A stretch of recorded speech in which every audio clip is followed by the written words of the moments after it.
So it's arrived. It's arrived. We've got the October edition of Byline Times, which I think, personally, is one of our best. I agree, Peter. Why is it good? And let's show for people who want to see what it looks like. The first thing to say is this edition is dedicated to Sir Harold Evans, who you knew, Peter. Who I did know. Who died just sadly in late September. But and Tina Brown, his wife, did you see she tweeted out, she loved the front page. She said that Sir Harry was a great supporter of Byline. So he's the editor of the Sunday Times. I have written about this. It's in the edition if you want to read it. He's the editor of the Sunday Times from 1977 to 1981 when Murdoch took it over and ruined it with Andrew Neil. And he's just a very influential person in my life, and many journalists. He broke so many great scandals. I mean, investigative journalism. He kind of created like the thalidomide investigation. Kim Philby, he did all. He was just a model editor from working class railwayman's background. Left school at 16, and was just fun on stilts. Even though he was very small, he was very pixie-like and very, very enthusiastic. And he was just a joy to work with. And when I finally met him in 2012, having intervened in my life when I was about 14 or 15, stopping me going off the rails because I started reading the Sunday Times. That's But tell us about so what's the headline, Hardeep?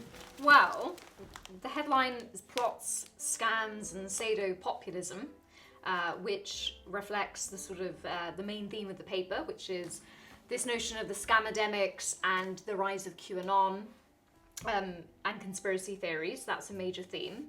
Going alongside that, we've had quite a few investigatory pieces looking at sort of the emergence of COVID-19 fringe science and this notion that there are two narratives of how to deal with the coronavirus, and that there is not consensus when there is near unanimous consensus in the scientific community that it's a very serious disease and needs to be tackled. And then pseudo-populism, so famously a term coined in popular use now by Timothy Snyder, the Yale professor and the historian, who describes it as a politics of no policy but pain. So part of the medicine is it tasting very bitter. So he coined it in reference to the rise of Trump in America. And in this edition, I argue that Boris Johnson is also aware that a proportion of the British public also have a mission for some sort of sadomasochism. But yes, and you... Most manifest in Brexit, of course. Exactly. If it isn't hurting, it isn't working.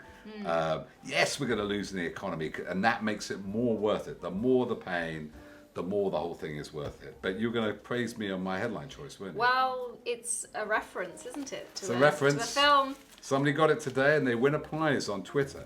It's Sex, Lies, and Videotapes. So it's sort of based on the colour scheme of that Odds and Masks.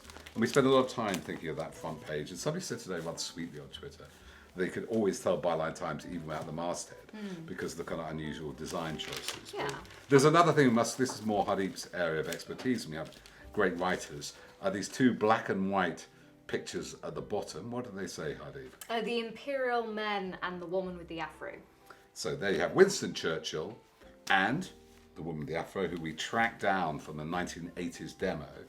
And it's kind of this side of what you like, particularly investigating our sort of more deeper investigations, empire, race, and and just understanding where we are as a post-imperial living power. History, rather than this being history that is not relevant or hasn't gotten us to where we are. And hidden history when it came to Notting Hill, yeah. the Mangrove Club, and the police repression there. So we're pretty happy with this front page. Yeah.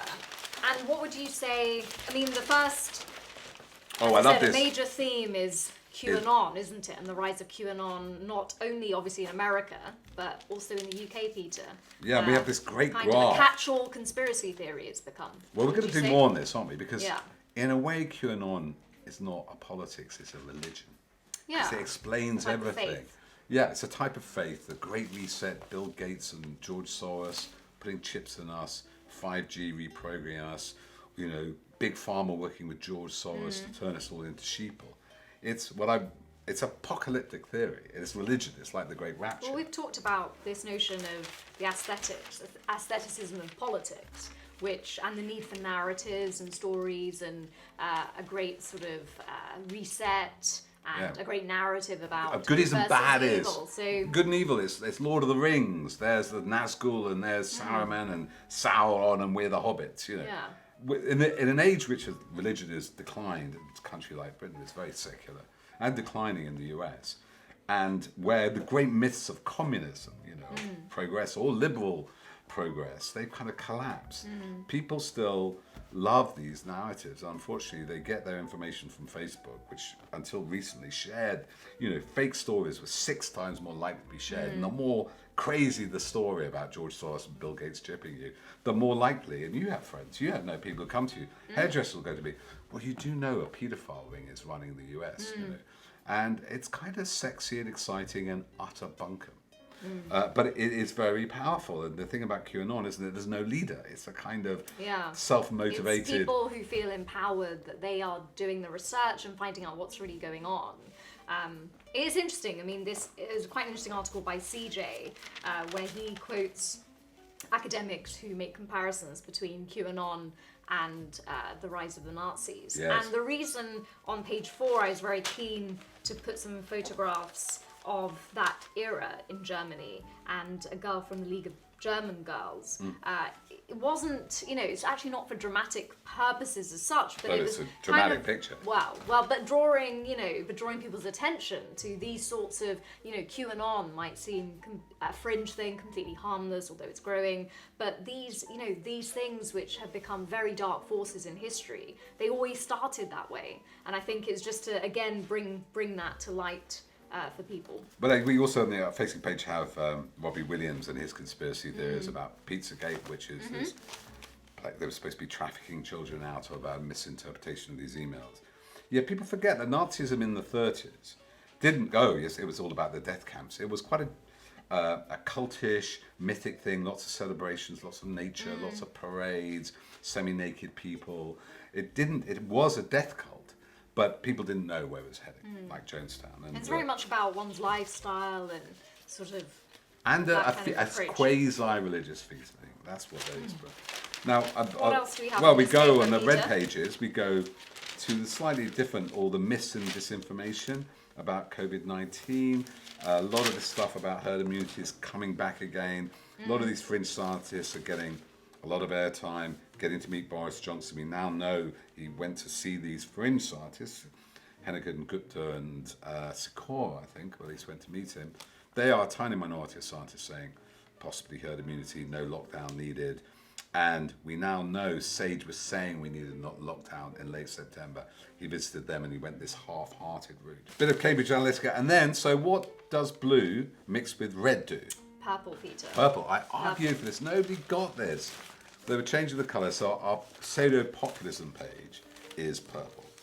Purple for Purple Hearts, Purple Throws, and this is where Hardeep and various other writers, Alexandria, Mike Buckley, Otto English, Samir Sani, talk about this new form of conservatism, which is radical and, we'd say, pseudo-populist. Exactly, and we have a spread on the UK Internal Market Bill, which was, reneging on the withdrawal agreement which the government had signed and Parliament had ratified.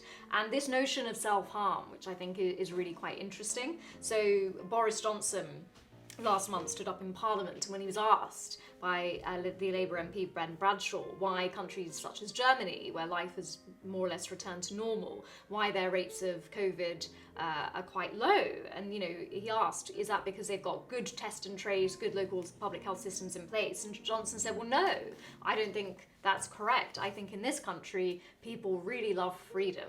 And we're sort of historically known for that, and it's very difficult to get the British public uniformly to follow guidelines where it's necessary for them to do so. And I thought that was his way of shifting the blame and again rhetoric over the reality when the reality doesn't suit him. But in that, I found something really interesting in that this notion of self-harm. Is there something in the British people which is almost sort of a death wish, you know, which Yeah. he can foresee and utilize, you know, this notion of meaning through pain. Obviously, I'm not saying everyone's like that, or everyone who voted for the Conservatives is like that, but there is some notion in the Brexit project, Yeah. in you know, some Freedom to of the wider self-harm. rhetoric around the modern Conservative Party, yeah. that actually meaning comes through a certain level of pain.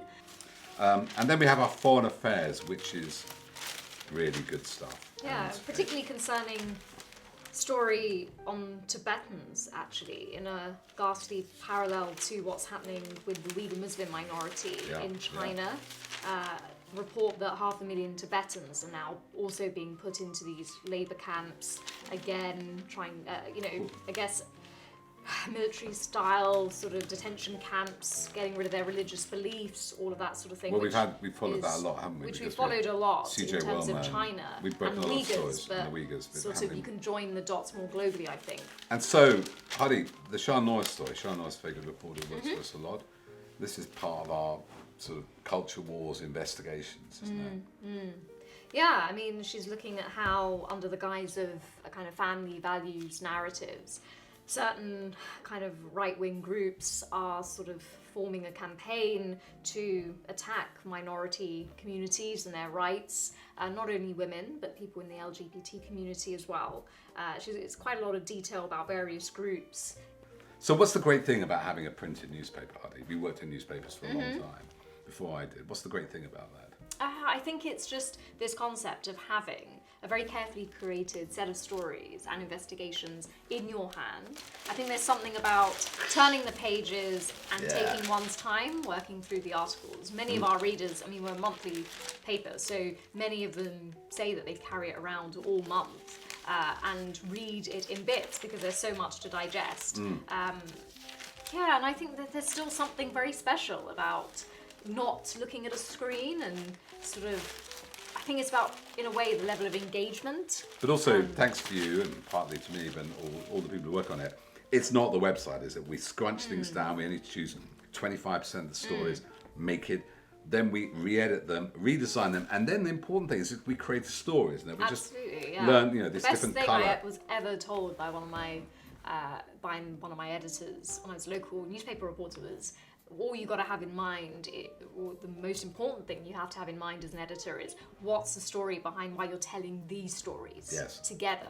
And I think that's To me- obviously what we do each month with the print edition, and more so, we're being able to do that. You know, why is it important? But also for me, Choosing from a these background in investigations. drama and television and film, is it's like making a movie. You had a complete product and you kind of create this montage of images and story that gets you all the way to the end, and the end is upside down. Absolutely, That, John. you John can't do that. Mitchison. You can't do that on the screen, because if You you do, can't. you can turn the screen up and turn direct. Yeah, so The it's an computers interesting mixture, isn't it, Peter, of traditional, almost local style journalism and drama. But I think it works. Yeah, I think. Well, we It take works. lots of feedback. Absolutely, yeah. And I think that's what's special about Byline Times. I think that's why it's needed, and I think that's why people who subscribe read it.